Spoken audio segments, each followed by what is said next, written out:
नमस्कार दोस्तों, आईएएस आपके इस नए लेक्चर में आप लोगों का बहुत बहुत स्वागत है। आज हम डिस्कस करेंगे एप्लीकेशंस ऑफ नैनो टेक्नोलॉजी के बारे में।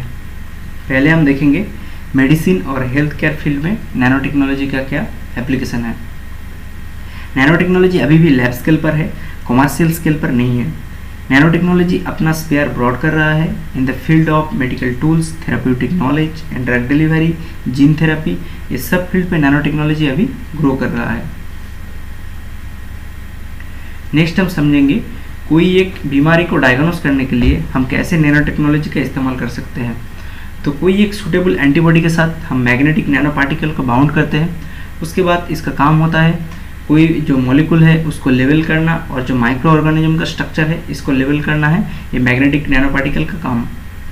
और गोल्ड नैनो पार्टिकल हम पहले लेक्चर में पढ़ रहे थे। गोल्ड नैनो पार्टिकल को हम कैसे यूज कर सकते हैं, देखिए एक डीएनए के शॉर्ट सेगमेंट के साथ एक गोल्ड नैनो पार्टिकल को टैग किया जाते हैं। उसके बाद जो गोल्ड नैनो पार्टिकल है इसका काम क्या है, इसका काम है जेनेटिक सीक्वेंस को डिटेक्शन करना, इसका काम है। तो हम gold nano particle as a probe use कर सकते हैं जेनेटिक सीक्वेंसिंग डिटरमाइन करने के लिए। नेक्स्ट हम समझेंगे नैनोबोट्स और नैनो रोबोट्स क्या होता है। Nano robotics describe the technology of producing machine और रोबोट्स एट नैनो स्केल 10⁻⁹। तो 10⁻⁹ स्केल में जब हम कोई मशीन और रोबोट्स प्रिपेयर करते हैं तब उसको हम क्या कहते हैं, नैनो रोबोटिक्स कहते हैं। तो फिलहाल तो ये R&D फेज में है, मतलब कि इसके अंदर अभी रिसर्च एंड डेवलपमेंट चल रहा है। और देखिए कोई भी एक केमिकल सैंपल के अंदर कोई भी एक स्पेसिफिक मॉलिक्यूल को काउंट करने के लिए हम नैनो रोबोट्स को यूज कर सकते हैं। Since nano robot are microscopic in size, nano robot देखने में क्या होता है, माइक्रोस्कोपिक साइज में होता है। It would be necessary for very large number of them to work together to perform microscopic and macroscopic task. कोई भी माइक्रोस्कोपिक एंड मैक्रोस्कोपिक टास्क को पूरा करने के लिए बहुत ज़्यादा अमाउंट में ये यूज करना पड़ता है। और क्या है, nano technology provide the advantage of transporting large amount of nano robots in a single injection. मतलब कि एक सिंगल इंजेक्शन के अंदर हम बहुत ज़्यादा जो नैनो रोबोट्स है वो शरीर के अंदर डाल सकते हैं। इसके एप्लीकेशंस देखेंगे। एप्लीकेशन क्या है, देखिए detection of toxic component in the environment के अंदर कोई भी टॉक्सिक कंपोनेंट को डिटेक्शन करना है इसका काम। और क्या काम है, और है ड्रग डिलीवरी करना, जीन थेरेपी और जीन टारगेटिंग में हेल्प करना। और क्या है, बायोमेडिकल इंस्ट्रूमेंटेशन में हेल्प करना है इसका काम। नेक्स्ट देखेंगे हम प्रिसिशन ड्रग डिलीवरी। तो प्रिसिशन ड्रग डिलीवरी क्या होता है, देखिए जो केमोथेरेपी है और जो रेडियोथेरेपी है और जो नैनोथेरेपी है, इन दोनों के अंदर हम जो डिफरेंस है वो समझेंगे। तो बेसिकली केमोथेरेपी और रेडियोथेरेपी क्या है और नैनोथेरेपी क्या है।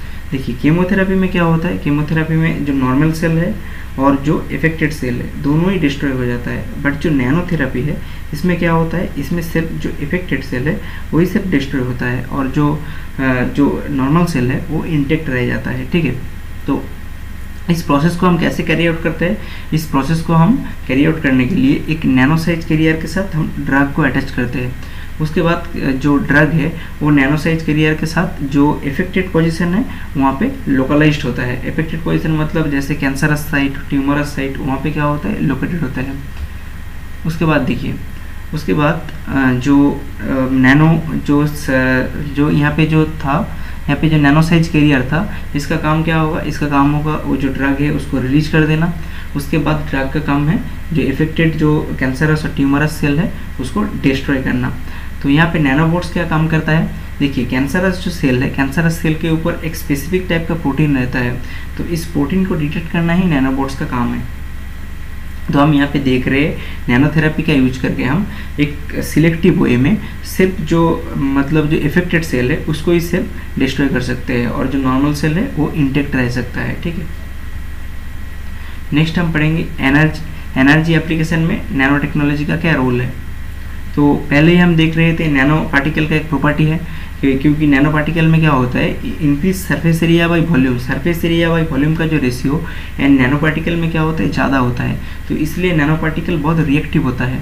तो इस प्रॉपर्टी को हम कहाँ पे काम करवा सकते हैं, देखिए जो फ्यूल सेल है ना, फ्यूल सेल का एफिशिएंसी इंक्रीज करने के लिए हम इस प्रॉपर्टी को यूज कर सकते हैं। ठीक है, और क्या है, nano technology is improving the efficiency of fuel production from raw petroleum material. तो कोई भी रॉ पेट्रोलियम मटेरियल से फ्यूल प्रोडक्शन करने के लिए हम नैनो टेक्नोलॉजी का सहारा ले सकते हैं। तो यहाँ पे बेसिकली नैनो जो पार्टिकल है इसको एज ए कैटलिस्ट यूज किया जाता है। नेक्स्ट हम देखेंगे जो देखिए cellulose into ethanol for fuel.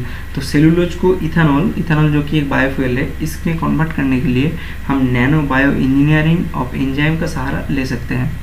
और nano technology can be incorporated into solar panel. तो सोलर पैनल के अंदर भी हम नैनो टेक्नोलॉजी को इनकॉर्पोरेट कर सकते हैं। Nano structure solar cell could be cheaper to manufacture and easier to install. तो नैनो स्ट्रक्चर सोलर सेल जो है वो बहुत सस्ता होते हैं मैन्युफैक्चर करने में, और इंस्टॉल करना भी बहुत ईजी होता है।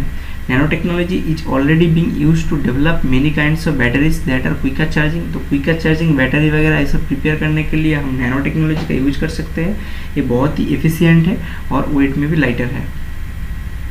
नेक्स्ट हम देखेंगे एनवायरमेंटल रिमेडिएशन में नैनो टेक्नोलॉजी का क्या रोल है। तो जो इजराइल, जो United state of Arab Emirates, ये जो स्टेट है यहाँ पे क्या होता है, यहाँ पे ग्राउंड वाटर लेवल जो है वो बहुत कम रहता है। तो इसलिए इन कंट्री ने क्या करता है, ये सब कंट्री ने जो सी वाटर है उसको डिसलाइन करके मीठा पानी में कन्वर्ट करता है। तो ये जो कन्वर्सन प्रोसेस है ये नैनो टेक्नोलॉजी से किया जाता है। और क्या है, जो वाटर के अंदर जो इम्प्योरिटी वगैरह रहता है इसको भी ट्रीटमेंट करने के लिए हम नैनो टेक्नोलॉजी का यूज कर सकते हैं। यहाँ पे एक एग्जांपल दिया गया है मोलिब्डेनम डाइसल्फेट का। नॉर्मल जो कन्वेंशनल फिल्टर है उनका फिल्टरेटिंग पावर उतना ज़्यादा नहीं रहता है, बट उनमें जब हम एक मोलिब्डेनम डाइसल्फाइड का एक मेम्ब्रेन यूज करेंगे तब उसका जो फिल्ट्रेशन पावर है वो 5 गुना ज़्यादा हो जाता है। नेक्स्ट अब देखिए, आप नैनो पार्टिकल को जो इंडस्ट्रियल जो वाटर पोल्यूटेंट है उसको डिग्रेड करने के लिए आप नैनो पार्टिकल को यूज कर सकते हैं। अगला हम देखेंगे इलेक्ट्रॉनिक्स एंड आईटी एप्लीकेशन में नैनो टेक्नोलॉजी का क्या रोल है। तो यहाँ पे नैनो कंप्यूटिंग जो कि हाल ही में बहुत फेमस है, तो नैनो कंप्यूटिंग में हम नैनो टेक्नोलॉजी का यूज कर सकते हैं। और जो चिप्स वगैरह है जिसमें बहुत सारा डेटा स्टोर करके रखा जाता है, तो ऐसा जो मेमोरी है ये भी तैयार करने में हम नैनो टेक्नोलॉजी का सहारा ले सकते हैं। और क्या है, नैनोलिथोग्राफी। नैनोलिथोग्राफी अभी बहुत फेमस है। Nanolithography is used for fabrication of chips. तो फैब्रिकेशन ऑफ चिप्स करने के लिए नैनोलिथोग्राफी का यूज किया जाता है। और क्या है, transistor are made of nano wires. तो नैनो वायर से हम ट्रांजिस्टर भी प्रिपेयर करते हैं। नेक्स्ट हम पढ़ेंगे डेली यूज मटेरियल प्रोसेस करने में नैनो टेक्नोलॉजी का क्या रोल है। तो इसमें एक क्लासिक एग्जांपल है सनस्क्रीन।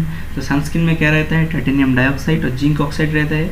तो इसका जो नैनो मिक्सचर रहता है, एक्चुअली जो यूवी रे है, यूवी रे को प्रोटेक्ट करने के लिए टाइटेनियम डाइऑक्साइड और जिंक ऑक्साइड का एक कॉम्पोजिट यूज किया जाता है यहाँ पे। तो सनस्क्रीन में टाइटेनियम डाइऑक्साइड और जिंक ऑक्साइड का नैनो स्केल में यूज किया जाता है। और क्या है, एंटी बैक्टीरियल कोटिंग। तो हॉस्पिटल में क्या होता है, जितने भी मेडिकल इंस्ट्रूमेंट है सबको एंटी बैक्टीरियल कोटिंग करके रखा जाता है। और क्या है, नैनो डिटर्जेंट है। और nano scale sensor and electronics with capabilities for health monitoring. तो नैनो स्केल में सेंसर प्रिपेयर किया जाता है इलेक्ट्रॉनिक, जो कि हेल्थ मॉनिटरिंग में काफ़ी फायदेमंद रहता है। तो नेक्स्ट लेक्चर में हम ग्राफीन के बारे में डिस्कस करेंगे। Thank you for the lessons.